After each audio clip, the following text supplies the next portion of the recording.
En fait, je dirais que bien vieillir, déjà, c'est se retrouver dans cette sécurité intérieure, de se débarrasser de tous nos regrets, de se pardonner, de pardonner aussi aux autres si jamais on a été offensé dans notre vie, de nos blessures, d'être vraiment en paix et d'avoir fait la paix avec nous-mêmes pour pouvoir avoir une dernière peut-être période de vie, mais qui nous corresponde à fond, de plus faire plaisir à ses parents, à ses éducateurs. Et bien vieillir, je pense aussi, c'est cultiver cet élan de vie, c'est cultiver cette joie intérieure.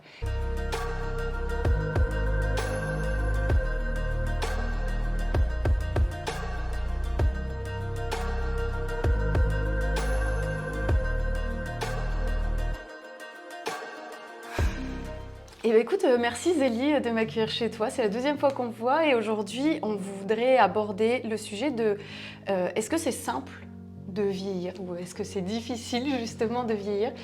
Est-ce que tu peux me parler un petit peu de ce sujet que tu maîtrises assez bien?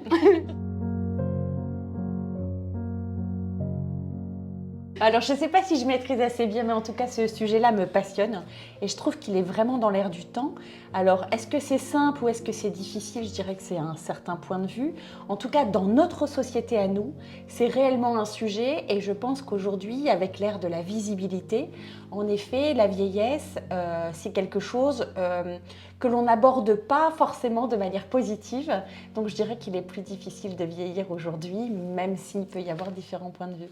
Alors quand tu parles des réseaux sociaux, c'est un petit peu ce culte de la perfection, c'est parce qu'on ne montre pas la femme qui vieillit. En général, c'est quoi? C'est voilà, beaucoup de femmes qui sont retouchées au niveau du visage.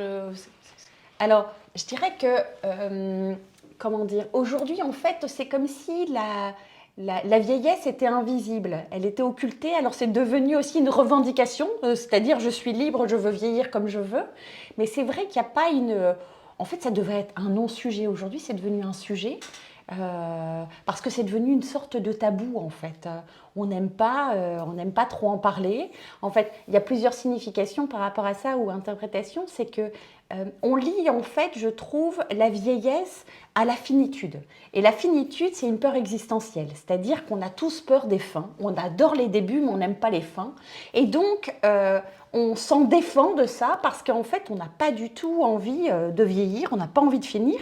Et en fait, c'est surtout qu'on n'aborde pas la vieillesse comme un processus naturel.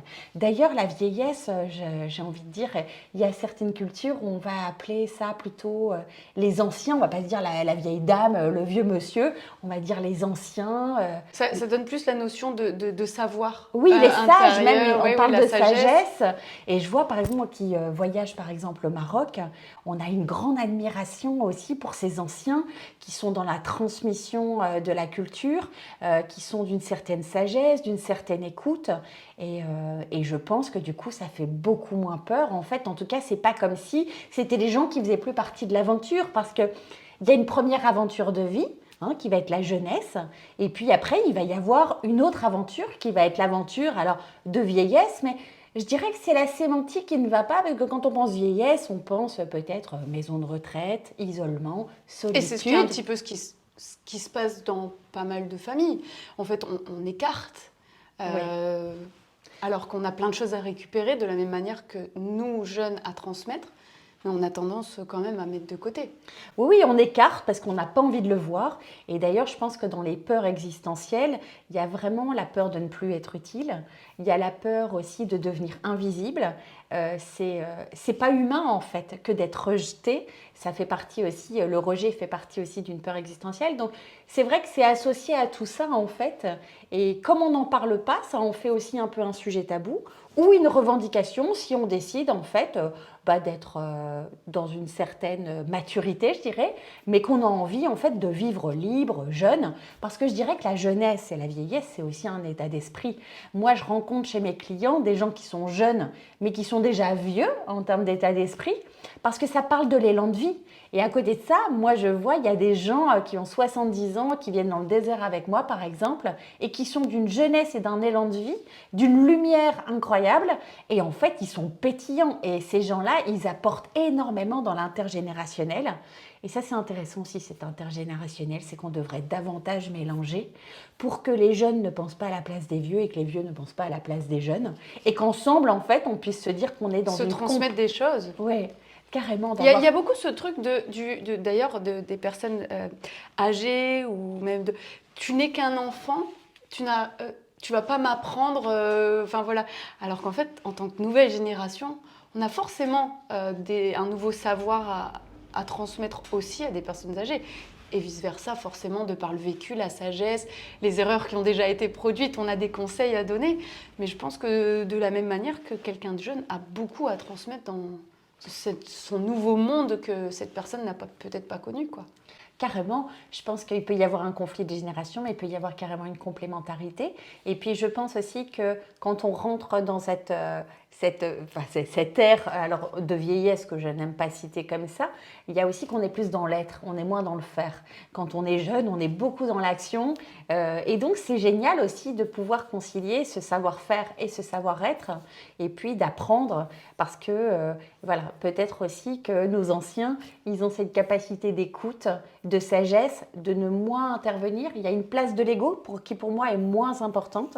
Par contre, l'ego peut être blessé dans cet état de vieillesse, c'est-à-dire que quand on se regarde dans le miroir, par contre, on peut avoir la difficulté à se reconnaître, par exemple.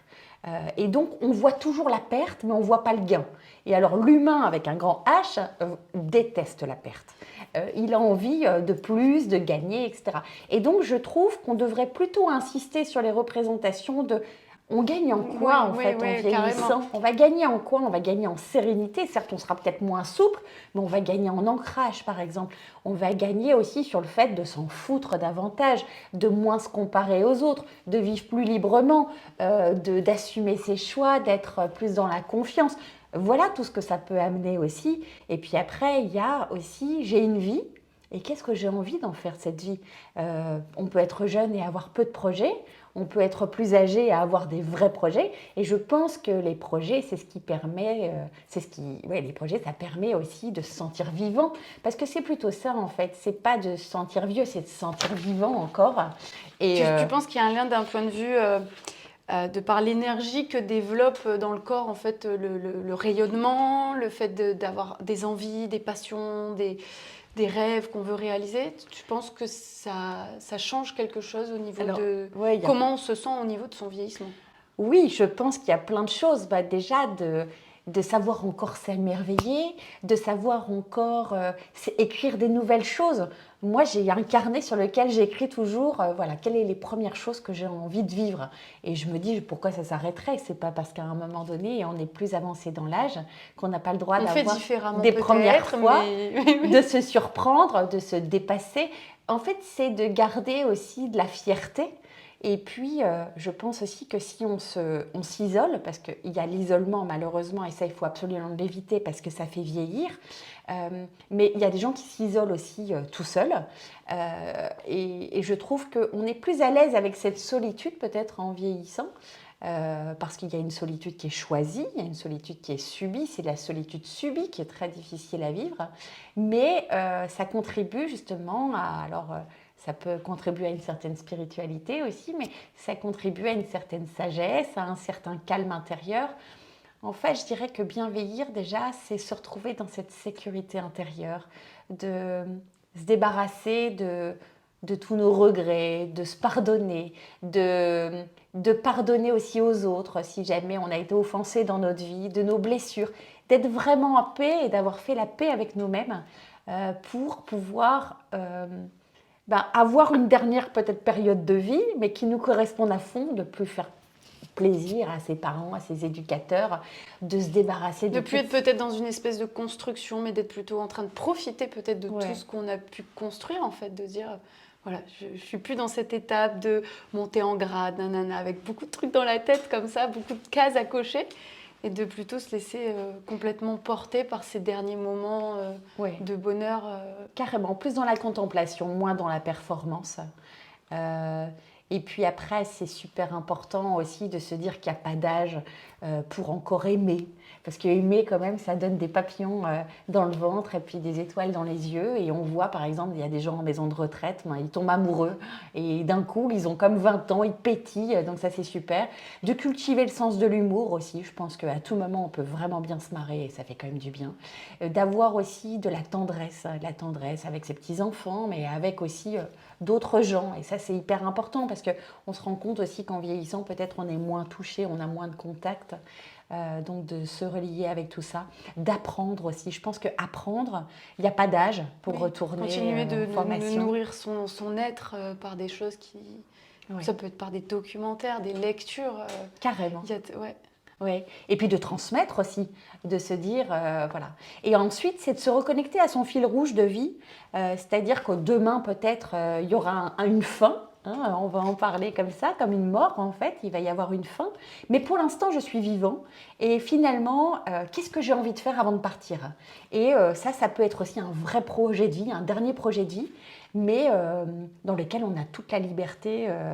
Voilà, on a plein de libertés. Alors c'est sûr qu'on n'est pas tous égaux par contre par rapport à la santé, mais c'est aussi l'occasion peut-être de se laisser porter parce qu'on n'aime pas avoir besoin de l'aide de l'autre et c'est vrai qu'en vieillissant, bah oui, on va avoir besoin de l'aide de l'autre, mais ça peut être aussi de rester en contact avec différentes générations, de se laisser porter si on ne s'est pas laissé porter pendant une vie. Enfin voilà, ça peut aussi avoir différents avantages. Pour toi, c'est le plus compliqué, c'est... Quand on parle de vieillesse, c'est plus compliqué d'un point de vue physique de ce qu'on voit à l'extérieur ou des ressentis qu'on peut aussi avoir avec son corps. Parfois, ben voilà, on a moins d'impulsion quand on fait du sport, les douleurs qui peuvent arriver. Pour toi, c'est quoi que l'humain a le plus du mal à digérer, l'extérieur ou l'intérieur? Alors je dirais que pour les femmes, c'est plus l'extérieur. Une femme, elle a été élevée souvent pour être belle. D'ailleurs, on voit un différentiel chez les hommes et chez les femmes. Les hommes, ils ont peur de perdre en puissance, quand les femmes, elles ont peur de perdre leur beauté. Et puis, mais voilà, il peut y avoir une autre beauté, en tout cas, et dégager aussi du charme.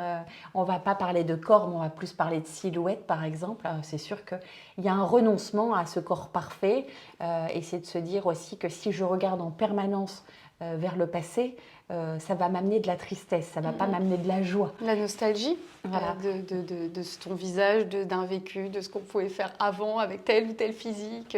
Oui. Alors, continue à s'occuper de soi, ça c'est hyper important, continue à bien manger, continue à faire du sport, continue à se faire jolie. Moi, je me souviens d'une vieille dame, alors d'une petite mamie que je fréquentais quand j'étais petite, qui était dans ma rue, et elle était toujours pomponnée, elle était magnifique. Et je me souviens, moi je me disais, oh, en vieillissant, j'aimerais vraiment bien lui ressembler, mais parce qu'elle était attachante, en fait, c'est ça, c'est que je pense aussi que la sagesse crée de l'attachement, en fait. Mais à condition aussi de bien vieillir. Et bien vieillir, je pense aussi, bah, c'est cultiver cet élan de vie, c'est cultiver cette joie intérieure, c'est cultiver aussi bah, cette extériorité, parce qu'on a une tendance à rentrer dans l'intériorité, à peut-être rentrer à la maison, mais d'être encore au contact, de créer du lien. Et là, c'est hyper important aussi pour bien vieillir. C'est reconnu d'ailleurs. Il faut rester avec du lien social. Ouais, faire partie de ce monde en fait. Pas Mais quitter carrément, le monde en fait. d'être encore dans la contribution, dans des associations, dans le don. Et c'est pareil, quand on donne, on reçoit aussi beaucoup. En tout cas, on reçoit de la satisfaction.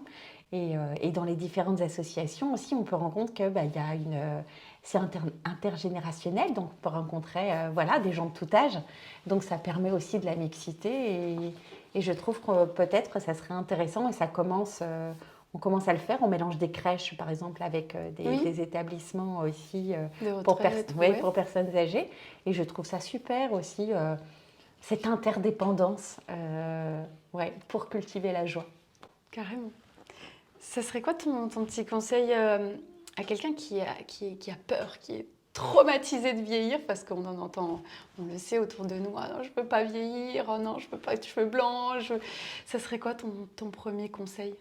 Alors, c'est d'aller regarder ses peurs en face, parce que c'est pas quand on est dans le déni que ça va justement régler les choses.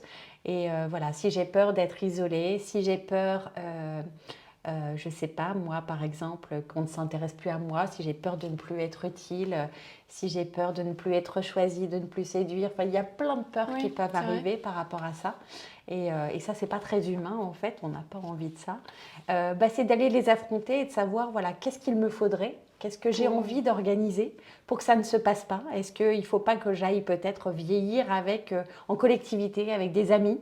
Est-ce que à un moment donné, je ne dois pas aussi me remettre dans une association, en tout cas pour me sentir utile, me réinvestir, peut-être aussi que je peux prendre des jeunes à la maison, dans cette grande maison là, peut-être que voilà, il y a de la jeunesse qui peut y habiter, peut-être que je peux faire partie aussi d'associations dans la transmission, d'aller lire des livres aussi pour des plus jeunes, enfin voilà, c'est d'aller voir qu'est-ce que je peux faire pour éviter ma peur, pour pas la subir mais la choisir. Parce qu'en fait, on occulte énormément tout ce qu'on ne veut pas en se disant voilà, ça n'arrivera pas, ça n'arrivera pas. Mais en réalité, on ne l'affronte pas et on ne construit pas autour de sa peur. Parce que derrière chaque peur se cache un désir. Donc si j'ai peur d'être seule, il y a ce désir peut-être d'être encore accompagnée. Qu'est-ce que je vais mettre en œuvre pour travailler plus sur mon désir que sur ma peur ? Et juste pour terminer, est-ce que toi, tu as peur de vieillir ou alors est-ce que tu es déjà dans une démarche d'éviter toi ces peurs ?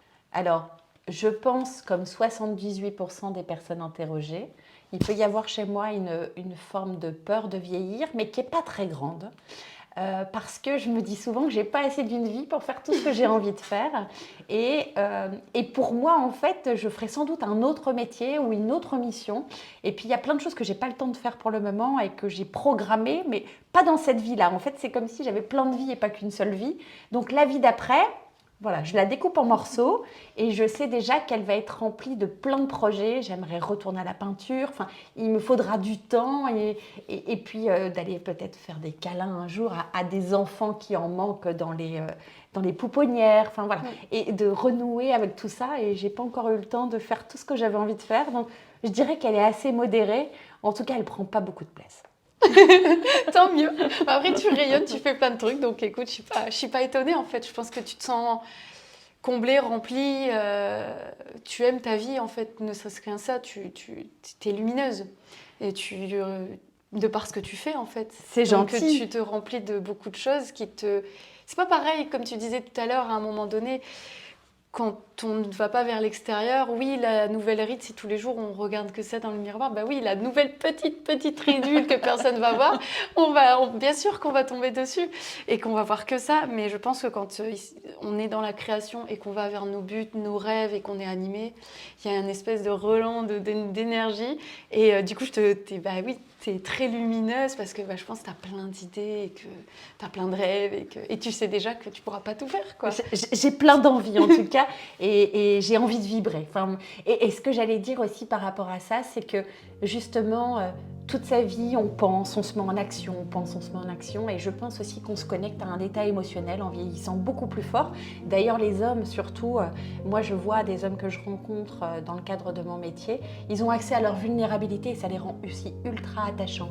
Et par rapport à ce que tu disais tout à l'heure, je pense qu'on passe une vie à remplir de plein de choses et en vieillissant, on se nourrit davantage. Donc de choses qui sont essentielles, mais qui vont s'installer à l'intérieur, qui vont vraiment... qui seront importantes, qui seront essentielles. On ne va pas se remplir de plein de choses, mais qui ne remplissent pas finalement. Donc, on va passer vraiment d'un remplissage à quelque chose qui nourrit plus en profondeur. Et merci beaucoup. Merci C'était super Chloé. intéressant. Je t'en prie.